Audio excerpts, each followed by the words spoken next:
Bonjour à toutes et à tous, heureuse de vous retrouver. Nous sommes le mercredi 24 janvier. Bonjour Gilles Danzmann.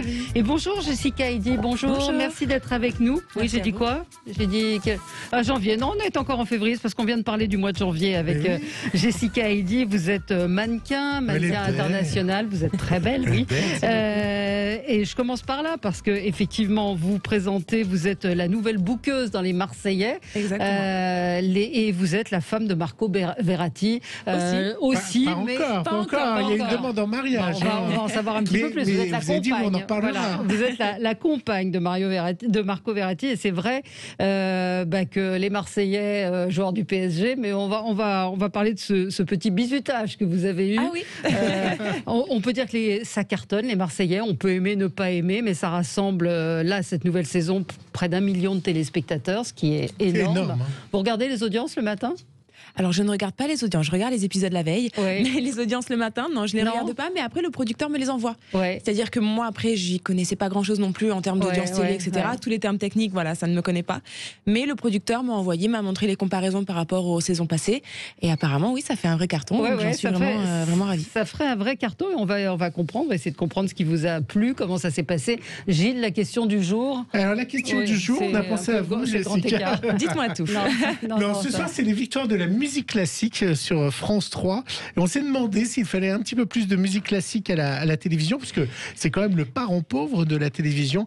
Eh bien oui, pour nos auditeurs sur le compte Twitter de Sud Radio, vous nous dites oui à 76%, non à 24%. Donc vous avez envie de plus de musique classique. Moi, je suis incapable de vous citer les nominés, Valérie. Ah, oui, écoutez, moi non plus. Vous non plus, la musique classique, c'est pas votre truc? Si. Non, pas trop. Non, pas trop. Voilà, mais c'est ce soir sur France 3, c'est ça? C'est ce soir sur France 3, en prime. Voilà. Oui, vous présenté par Stéphane Bern. Voilà. Et Marina Chiche. Et Marina Chiche, absolument. Allez, on passe au zapping. D'abord, avant, vous regardez la télé? Vous la regardez? Un petit peu. Ouais.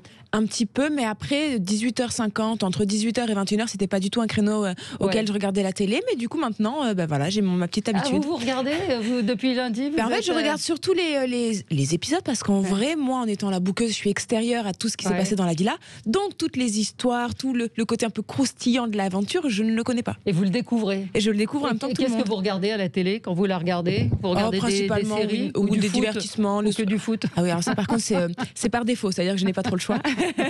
Quand c'est à la télé, je regarde, voilà, j'accompagne mon chéri qui regarde le foot. Ouais. Mais sinon, c'est plutôt des divertissements. Mais vous n'êtes pas très foot, vous aussi? Non, pas trop. Oui, pas trop. C'est-à-dire que... Dis-moi. Pardon, je vous ai interrompu. Vous l'accompagnez dans les stades ou pas? Ah ben alors là, c'est compliqué. Mais quand on pouvait, oui, je l'accompagnais dans les stades. Ah oui. Pas tout le temps, mais si je pouvais, oui, avec grand plaisir. C'est toujours agréable, en dépit du fait que le foot, ça reste un sport quand même qui est très masculin. C'est surtout l'ambiance qui est intéressante. Ouais. Ça, c'est mais ils regardent vraiment tous les matchs de foot à la télé quand tous les matchs, toutes les compétitions, tous les pays, tout. mais dans ce cas-là, quand vous papotez avec les autres femmes de joueuses de football football, non. Mais après, il y a aussi la barrière de la langue. Il y a très peu de françaises. Ah oui, il y a beaucoup de brésiliennes. Et il y a beaucoup de sud-américaines, exactement. Ouais. Donc, je peaufine mon espagnol. Ouais. Et voilà. Et pas l'italien? Et le portugais. Et il faudrait aussi que je peaufine l'italien, j'avoue. Et oui, il va falloir. Ça, c'est sur Gilles, le zapping. Sud Radio, 10h midi, Média, l'instant zapping. C'était l'info de la journée d'hier, Valérie. Cette rixe devant un collège de l'Essonne dans laquelle une jeune fille de 14 ans a perdu la vie. Il y a eu le récit glaçant de Carole Nimon. C'est la procureure de la République d'Évry. Le procureur de la République à Évry. Une bagarre avait éclaté avec des jeunes de Dourdan, âgés de 14 à 18 ans. Ils étaient vêtus de noir et portaient des capuches. L'un d'eux avait sorti un couteau et poignardé la victime au niveau du ventre. Les jeunes avaient alors pris la fuite. La jeune fille est transportée en urgence à l'hôpital. Elle décède des suites de ses blessures quelques heures plus tard, à tout juste 14 ans. J'imagine que vous reviendrez. Oui, on va en reparler tout à l'heure de ces phénomènes de bande. Ce reportage à 20h de France 2 sur la dépression, l'autre ravage du Covid-19. Rien qu'en Seine-Saint-Denis, Valérie, entre mars et novembre, les antidépresseurs ont bondi de 112%. Les journalistes du 20h ont rencontré Marion, elle n'a que 24 ans. À 24 ans, elle vit seule avec ses cachets pour tenir. C'est un anxiolytique, j'en prends un par jour. Avant de me coucher le soir, un antidépresseur aussi, ça fonctionne ensemble. C'est ce que je prends chaque jour. À cause du Covid, elle a perdu son emploi d'hôtesse au sol. Forcément, Il y a le suicide qui traverse l'esprit. C'est dur à expliquer, mais on souffre tellement que parfois c'est la seule chose qui vient à l'esprit. Évidemment, c'est un sujet qui a beaucoup touché et beaucoup de réactions sur le web. Après les images des rues bondées, vous savez, avec un verre à la main qu'on a tous vu ce week-end, hier, Benjamin Castaldi a poussé un coup de gueule dans Touche pas à mon poste. Il faut interdire, évidemment, c'est la consommation sur la voie publique. Exactement. Évidemment. Ils font quoi? Ils font l'apéro à 30, ça n'a pas de sens. Soyons sérieux 2 minutes. Là, il faut arrêter de prendre les gens pour des cons. Et là où c'est encore, et les gens doivent être énervés parce qu'une fois de plus, ils ont dit quoi? On fait pas les restaurants, on ferme les bars, on ferme les terrasses, et on laisse les gens boire comme ça. C'est débile. Exactement. Franchement, c'est débile. Interdisons la consommation dans la rue, il n'y aura plus de problème. Alors, si chez nous la polémique, c'est en effet les restaurateurs et les bars, au Québec, c'est autre chose. Vous avez suivi ou pas au Québec? Oui, j'ai vu le scandale du popcorn. Oui, alors, je vais vous faire découvrir ça chez Jessica, le Popcorn Again. C'était dans C'est à vous hier soir. Alors là-bas, les cinémas viennent d'ouvrir, mais il y a une interdiction de vente de la nourriture. Et vous savez bien que nos amis américains adorent manger devant un film, voilà, dans les salles. Et donc, évidemment, ça fait un choc là-bas. Et le propriétaire, l'exploitant local qui s'appelle Gunzo, c'est un peu l'UGC là-bas, l'a pris en direct dans une émission en télé qui ne pourrait pas servir des pop-corn. Il n'y aura plus de pop-corn, plus de nourriture dans les salles de cinéma? Non. Ben, je suis désolé de vous l'apprendre, mais le cabinet du premier ministre, M. Guzzo, vient de me confirmer, de même que la santé publique, que vous ne pourrez pas vendre de pop-corn ni de pizza dans vos cinémas. Non, c'est pas ça qu'on nous a dit à nous. On nous a dit qu'on doit garder le masque quand on est dans la salle, mais qu'on peut enlever notre masque pour manger et pour boire, mais après, il faut remettre notre masque. Alors du coup, M. Gunzo, il était très en colère, Jessica. Il a dit, j'ouvrirai pas mes cinémas, je vais les fermer. Alors ça a été jusqu'au Premier ministre du Québec. C'est ce que racontait C'est à vous hier. Et le Premier ministre est intervenu à la télé. D'abord, un mot sur le Popcorn Gate et M. Guzzo, qui est pas content parce qu'il pourra pas vendre de popcorn.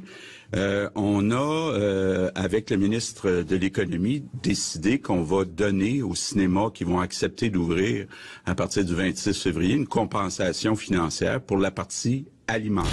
Ah voilà, il s'en passe des choses au Québec. Et puis pour finir, Paris Gagnant, vous avez peut-être suivi, vous les connaissez peut-être, vous, des réseaux sociaux, McFly et Carlito. Non, vous les connaissez pas, c'est des youtubeurs à qui on peut lancer des défis. Et qui a lancé un défi à ces youtubeurs? Emmanuel Macron. Et ils ont atteint les 10 millions de vues. 10 millions de vues. Le président leur avait lancé un défi de faire un clip pour promouvoir les gestes barrières. Les gestes barrières, j'en ai entendu parler exactement. Je me souviens de ce monde où les seules barrières étaient celles dans les champs de vaches ou de brebis. Si l'on veut retrouver ces sensations d'hier, il faut appliquer les gestes barrières. Ils n'auront pas une victoire de musique classique ce soir. Non, je pense pas. Le Covid, ça vous a affecté comment? Vous avez continué à travailler, à exercer votre métier de mannequin? Alors après, moi, la chance que j'ai eue, c'est que je suis rentrée de New York 3 mois avant le confinement. Et en fait, je suis rentrée parce que je me suis dit, c'est bon, j'ai fait mon temps là-bas, je vais rentrer à Paris pour maintenant travailler à Paris. Manque de peau, confinement, mais après, d'un côté, j'ai eu de la chance parce que j'aurais été bloquée là-bas. Ou du moins, j'aurais été bloquée, mon appartement aurait été bloqué là-bas, ça aurait été vraiment compliqué. Donc j'ai eu de la chance à ce niveau-là, mais après, non, il y a tout qui s'est arrêté avec le confinement. Et en plus, ça reste un métier artistique, donc c'est encore un peu plus compliqué. Voilà, Vous faites des défilés de temps en temps ou Alors des défilés, des shootings photos, etc. Donc c'était très compliqué. C'est une activité qui est... Là, ils sont en train de se reconvertir totalement dans le digital. Donc bon, au moins ils trouvent une porte de sortie, mais c'est vrai que c'est compliqué. Vous voyez défiler avec un masque? Moi, je me vois défiler avec un masque. En vrai, techniquement, les défilés, c'est surtout pour la tenue vestimentaire, donc... Pourquoi pas. Alors racontez-nous cette aventure des Marseillais. Donc vous êtes mannequin, compagne donc de Marco Verratti. Comment on vous a contacté? Qui a eu l'idée de vous appeler? Pourquoi vous avez accepté? Alors en fait, c'est le producteur Benjamin Giazi qui recherchait du coup sa nouvelle bookeuse pour la nouvelle aventure. Alors une bookeuse, c'est celle qui est une sorte de présentatrice, qui est en charge de booker les missions professionnelles pour les candidats tout au long de l'aventure. Ils ont des missions pour trouver des emplois, enfin des emplois. Ils ont des missions pour découvrir un peu le pays, pour gagner un petit peu d'argent et surtout pour les occuper, pour qu'ils fassent quelque chose. Donc pourquoi il a pensé à vous, le producteur? En fait, il n'a pas pensé à moi directement, c'est simplement qu'il a posé une annonce sur les réseaux sociaux et j'ai des amis à moi qui lui ont suggéré mon profil. D'accord. Et donc du coup, il m'a envoyé un message, on s'est contacté. En fait, ça s'est fait très très rapidement et du coup, il m'a convaincu. Ouais. Il m'a convaincu. Parce que vous n'étiez pas convaincu au départ. Honnêtement. C'est-à-dire que les Marseillais, avec un conjoint, un compagnon qui est au PSG, c'était peut-être pas évident. Déjà. Après, c'est pas la première chose qui m'est traversé l'esprit. C'est surtout que, déjà, les Marseillais, moi, je regardais à l'époque, il y a 8 ans. Donc, je ne connaissais pas non plus le rendu de l'émission actuellement. Et donc, du coup, voilà, j'y suis allée pour m'intéresser. Et c'est vrai qu'il m'a convaincue parce qu'en fait, c'est une émission qui est quand même très positive, très sympathique. Et il m'a dit pourquoi pas. Et en plus, c'est vrai que ça peut être quand même un cocktail très explosif, le fait que ce soit une Parisienne qui prendra en charge les candidats de Marseille. Et alors, Marco n'a pas été jaloux en se disant vous allez voir des beaux mecs, des mecs sexy. Jaloux, non, pas du tout. Il n'a pas été jaloux, il était plus un peu triste que je sois un peu loin pendant quelques semaines, mais jaloux, non, pas du tout. Alors, effectivement, quand vous êtes arrivés, les Marseillais, forcément, ça les a fait réagir. Écoutez. Je te connais. C'est-à-dire? Tu es la femme de Marco Verratti. Ok, effectivement, je suis la fiancée de Marco Verratti. Oh là là! On est des Marseillais, la bouqueuse et la femme d'un mec qui joue au PSG. Sérieux. Si tu veux qu'on travaille, déjà de base, faudra crier à l'OM déjà. Déjà. Dis allez l'OM, sinon on se tourne. Allez l'OM. Allez l'OM. Faut qu'elle dise allez l'OM. Si elle dit pas allez l'OM, moi je travaille pas. Elle peut me demander ce qu'elle veut, je ne travaillerai pas. Voilà, c'est simple. Alors on va mettre toutes les hostilités sportives. Allez l'OM, sinon on se tourne. Allez l'Olympique, allez l'Olympique de Marseille. Allez l'Olympique. Tu croyais que t'allais passer à travers? Non, mais tu t'allais l'OM, faire kiffer. Allez l'OM et Paris. Ah, l'OM et Paris. Mais vous l'avez dit, donc ils sont J'ai quand même sauvé l'honneur un petit peu. Vous avez sauvé l'honneur. Mais ils savaient qui vous étiez ou ils l'ont découvert, on vous a reconnu ou ils avaient été prévenus? Alors je pense qu'ils ont dû me reconnaître. Après, voilà, ça reste des grands amateurs de football, donc les joueurs ils les connaissent et du coup par alliance, ils connaissent forcément les compagnes avec les réseaux sociaux. Voilà, ça va très vite. Comment vous êtes rencontrés? Votre mari, on va faire une petite avec votre fiancé, pardon, pas encore mari. On s'est rencontrés par hasard quand je travaillais dans un restaurant il y a quelques années pour financer mes études et du coup il avait l'habitude de venir dans ce restaurant et après on avait pas mal d'amis en commun et du coup c'est comme ça que ça s'est lancé. Comment vous l'appelez dans l'intimité, parce qu'il est surnommé le petit hibou? Ah oui, alors moi rien à voir, je l'appelle mon petit monkey. Ah. Alors ça n'a vraiment rien à voir. Ça change d'animal.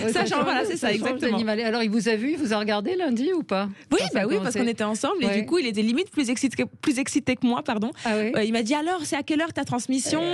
J'ai dit 18h50, donc on est rentré à la maison exprès, on était devant la télé comme ça. Après je suis pas sûre qu'il comprenne tout parce que quand il y a des accents un peu trop prononcés, il a du mal à comprendre certains mots forcément vu que lui il a l'habitude de parler le français avec des gens de Paris.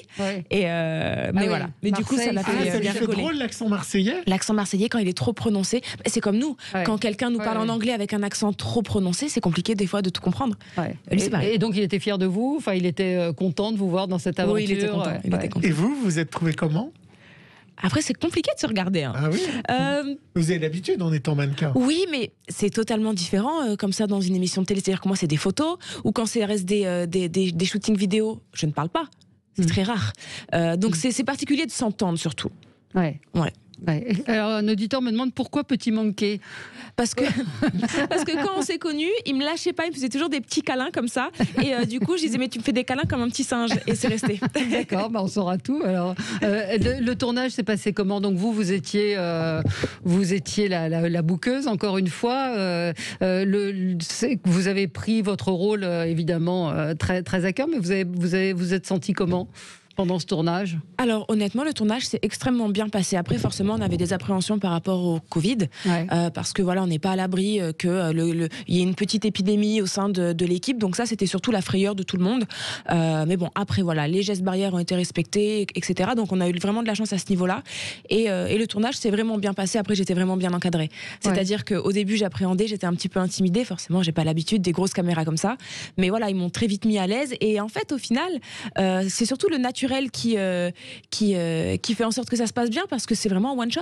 Donc il n'y a pas de on coupe, on recommence, les journées sont pas longues. Qu'une prise. Vous avez dit que vous aviez été surprise justement de ce côté naturel entre guillemets, où on a beaucoup dit que la télé-réalité était fabriquée, jouée, et vous dites non, c'est pas joué, il n'y a pas de répétition. Ah non, il n'y a aucune répétition. Et c'est pas calculé, quoi. Des fois, moi, j'aurais aimé qu'il y aurait eu plus de répétitions pour moi, parce que des fois, je bégayais sur quelques mots, etc. Donc, j'aurais aimé qu'on dise couper, on recommence. Mais en fait, non, pas du tout.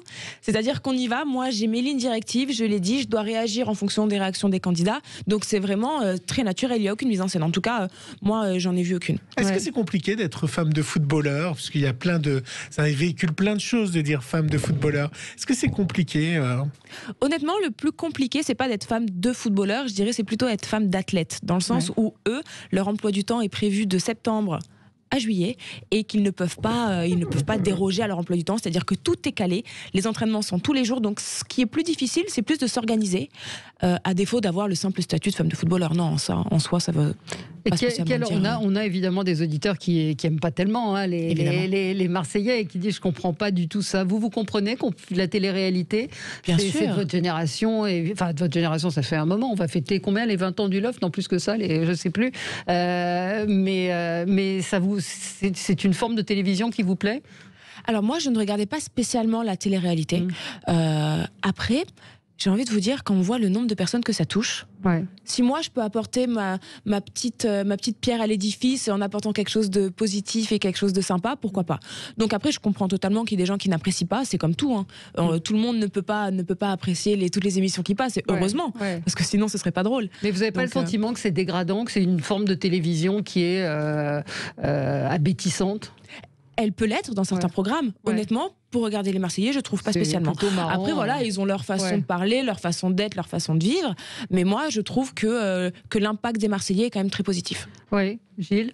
Oui, moi, je voulais savoir également si ça vous donnait envie de faire de la télévision et de continuer. Alors, peut-être autre chose que les Marseillais. Si on vous proposait des choses, vous aimeriez faire quoi à la télé? Honnêtement, c'est vrai que j'y ai goûté et j'y ai pris goût. Et c'est quand même très, très agréable. J'ai trouvé ça vraiment sympathique. Donc, pourquoi pas me lancer dans l'animation. Animation, cinéma Alors cinéma, je suis pas convaincue d'avoir le talent pour être actrice. Mais dans l'animation, oui, de tout ce qui est divertissement, ça peut être vraiment intéressant. Pourquoi pas? Oui, pourquoi pas. Et en fait, sur ce métier de mannequin, vous avez des copines, Cindy Bruna, je crois, qui est proche de vous. Exactement. Elles vous ont donné des conseils. Elles vous ont dit quoi quand vous avez décidé d'accepter? Alors moi, elle m'a plus donné des conseils sur la presse. C'est-à-dire qu'elle m'a dit, forcément, les gens vont s'intéresser, ils vont mettre en lumière ta vie privée. Elle m'a dit, n'oublie jamais de toujours lire la question avant. Voilà, ça c'est le conseil qu'elle m'a dit. Vous demandez les conseils Là, vous ne nous avez rien demandé, non, je précise. Non, c'est vrai. Sinon, vous demandez, c'est vrai? Elle m'a dit c'est toujours plus utile parce qu'au moins tu ne seras pas pris de court. Parce que le problème c'est que quand on a une vie privée qui est mise en lumière, les questions peuvent être peut-être un peu trop intimes, ou elle m'a dit le mieux comme ça, il n'y a pas d'intimidation, où tu ne te sentiras pas gêné, demande toujours les questions. Ouais. Voilà. Et est-ce qu'il y a des fois où parfois on vous a posé, vous commencez à donner des interviews, mais il y a des fois où vous vous êtes trouvé mal à l'aise? Non, pas encore. Pas encore, bon, ça me paraît. Il y en a une qui lui a demandé comment vous l'appelez dans l'intimité. Non, une journaliste. Ça l'a beaucoup dérangé. Elle était obligée de parler d'un petit singe. Bravo. Voilà. Et vous allez le regarder tous les soirs? Je vais essayer. Je vais essayer. Après, c'est vrai que c'est un créneau horaire qui est compliqué. Bon, après, là, avec le couvre-feu, ça nous aide. C'est plus facile, Mais moi, je vais essayer, pourquoi pas. Bon, parlons un peu football. Alors, le PSG, c'était quand même une cata la semaine dernière. C'était compliqué. Alors, comment il rentre dans ce cas-là? Qu'est-ce qui vous dit? Il fait la gueule? Après, ça dépend les compétitions. C'est-à-dire que là, c'est le championnat. Tout ne se joue pas sur un match. Donc, la déception est moins grande que si c'était une élimination directe. Donc bon, là, voilà, ça met un petit coup dans le moral, mais ça veut dire qu'il faut se rattraper sur les prochains matchs. Donc tout n'est pas joué. Il reste encore 12 matchs.